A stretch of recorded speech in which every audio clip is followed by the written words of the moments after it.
jemi në kopshin Beptusha, është një nga ndërhyrjet, po bëjmë në vazhdim të ndërhyrjen për kopshe që bashkia po bën në reformimin e gjithë sistemit infrastrukturës për kopshet dhe për qerdhet. Sot kemi ndaluar te Beptusha, që është një nga kopshet më të mëdha të Shkodrës, janë rreth 150.000 kopshte dhe qerdhe.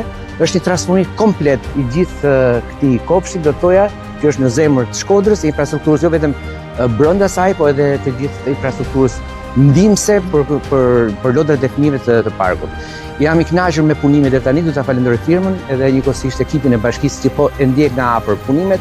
Janë punime cilësore, është një standard krejt i ri, po vendosim një standard që nuk ka qenë kurrë në qytet, por me kënaqësi më të madhe nuk ka investim më të mirë, më të bukur dhe më me dashuri që ne e bëjmë për fëmijët. Një nga problemet që ka pas kopshti dhe që kena edhe nga prindrit është që pjesa e infrastrukturës përpara se me në kopsht, gjithë që ishi përpara shkërkuar edhe nga banorët e pallateve, ne do të ndërhyjmë bashkë me kompaninë, kemi rënë dakord që sistemet dhe pjesën përpara të infrastrukturës. Kështu që gjithë ky kënd i fëmijëve do të shoqërohet edhe me një përmirësim të infrastrukturës mes pallateve në funksion të kopshtit, po dhe në funksion të banorëve. Mendoj që është një nga punët më të bukura që po bëjmë në qytet.